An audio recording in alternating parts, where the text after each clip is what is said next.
जय हिंद दोस्तों।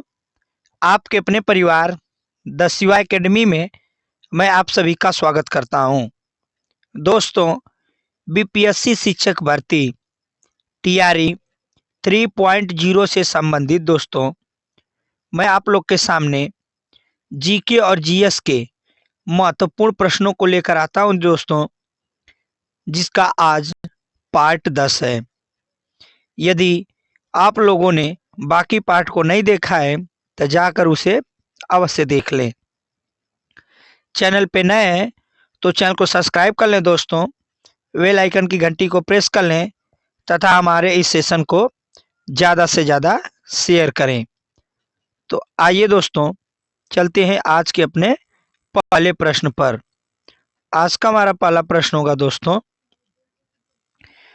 कृषि शास्त्र में किसको उन्नत किया जाता है? पौधों और पशुओं को, फसल वाले पौधों को, केवल फलों के पौधों को, डी कृषि को?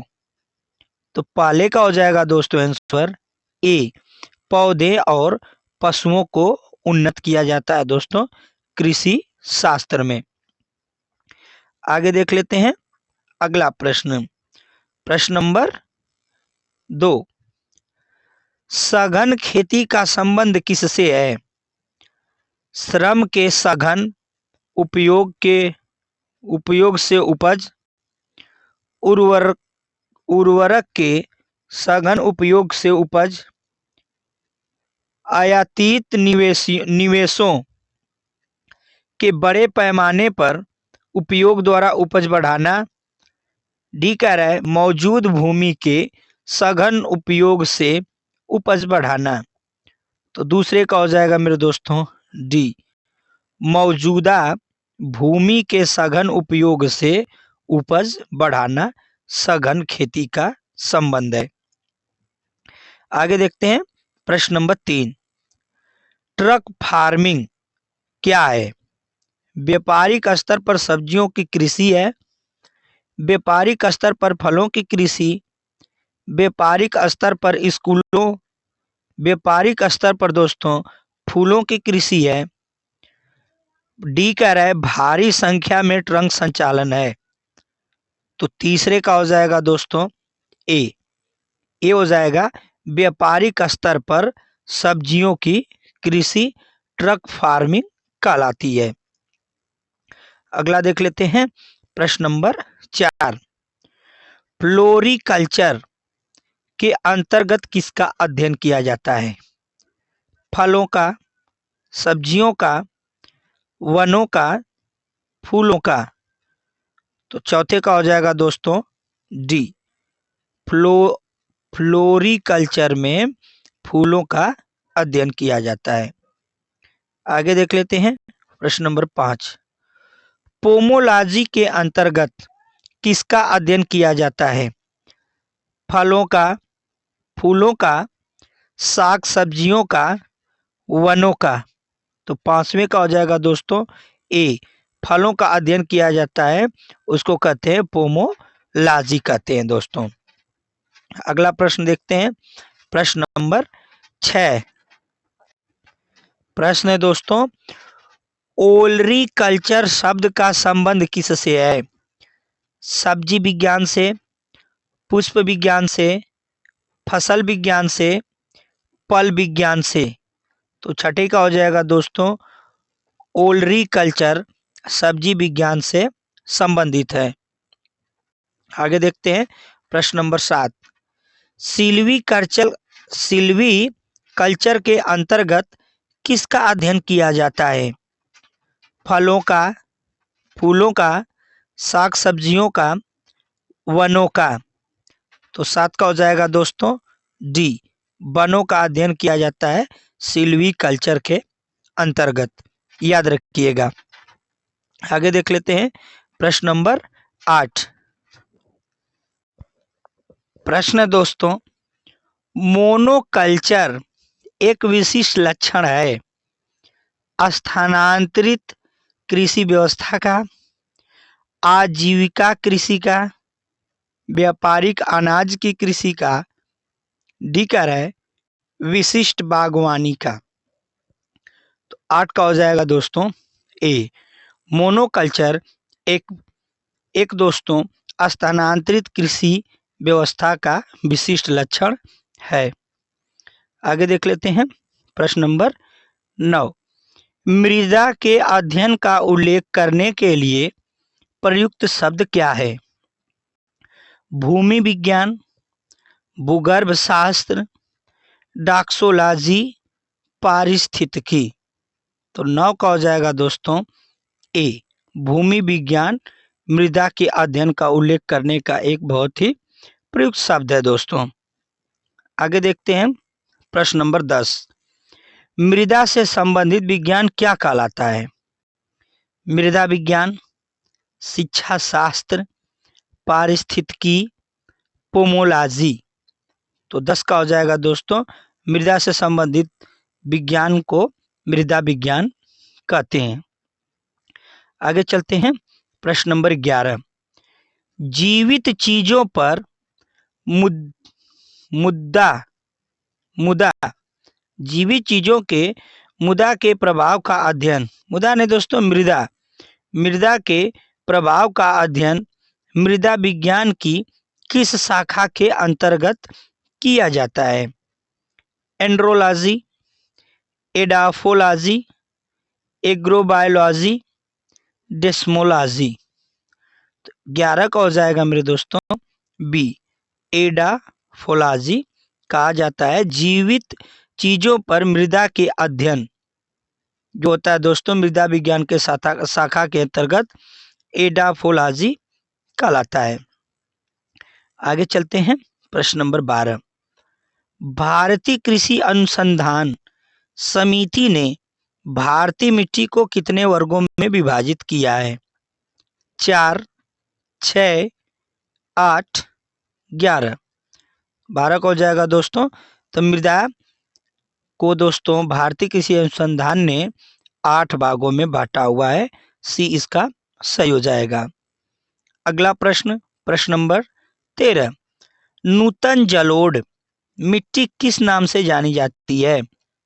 खादर, बांगड़, भावर, रे।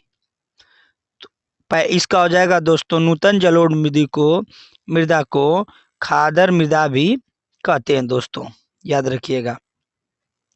अगला प्रश्न प्रश्न नंबर 14।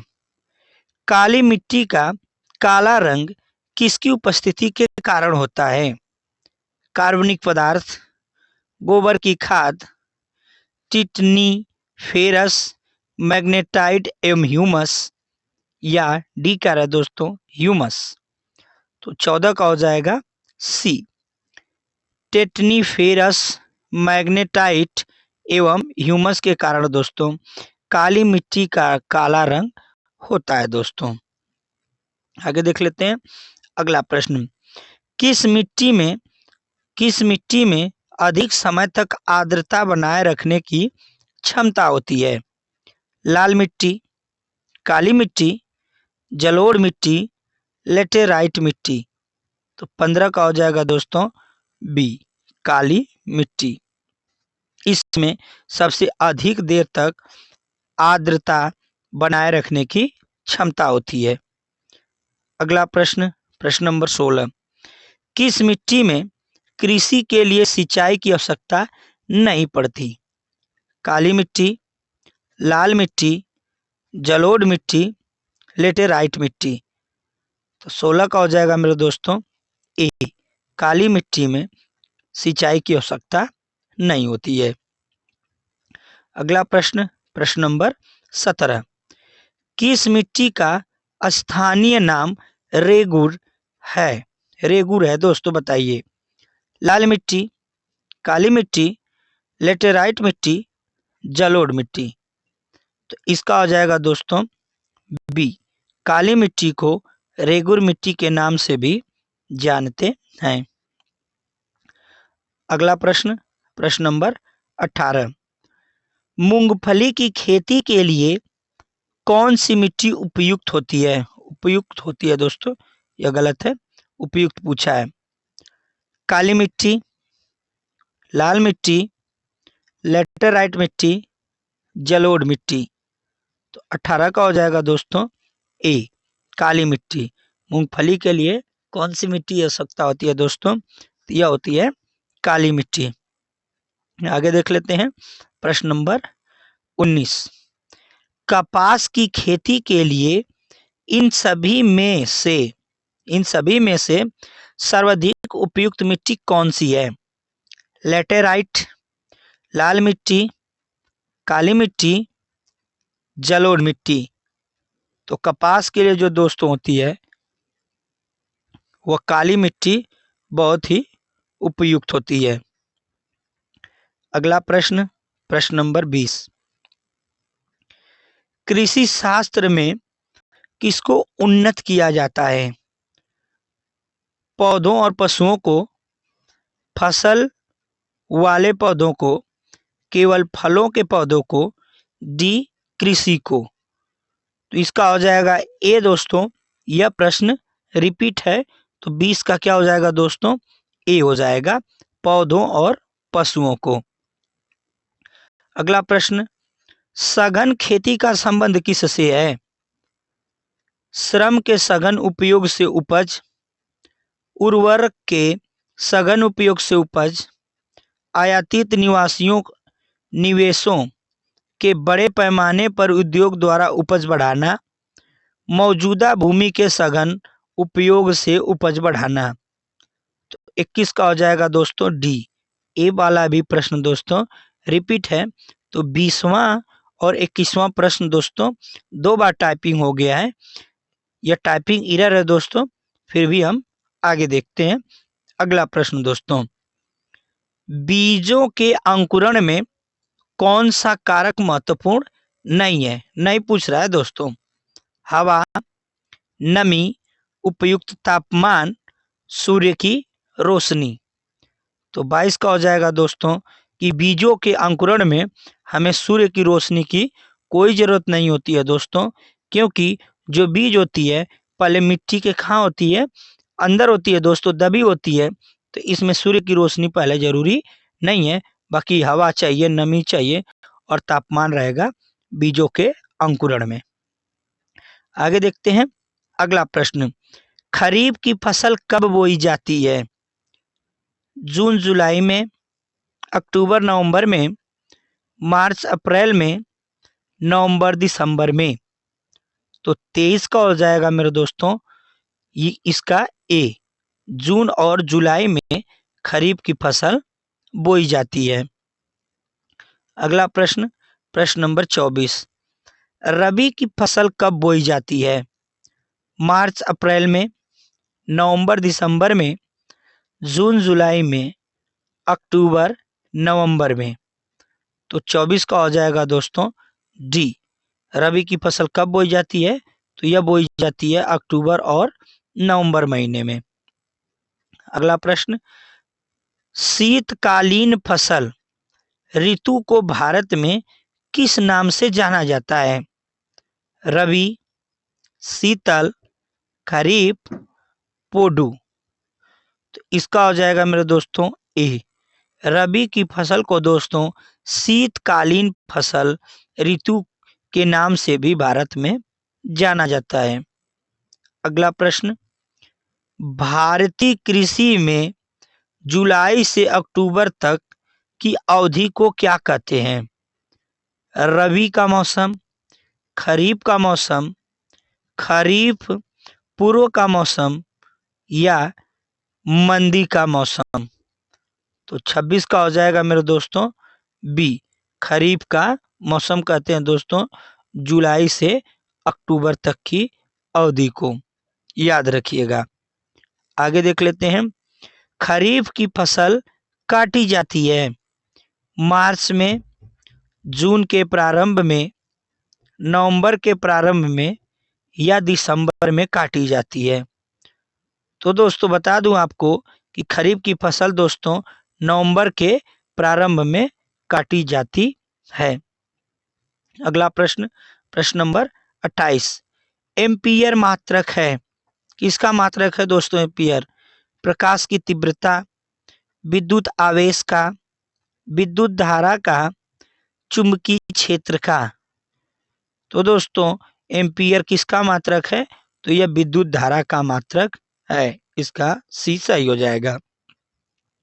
आगे चलते हैं अगले प्रश्न पर, और यह हमारा दोस्तों आज का लास्ट प्रश्न होगा 29। निम्नलिखित में से समय का मात्रक नहीं है। याद रखिए दोस्तों, समय का मात्रक नहीं पूछा हुआ है।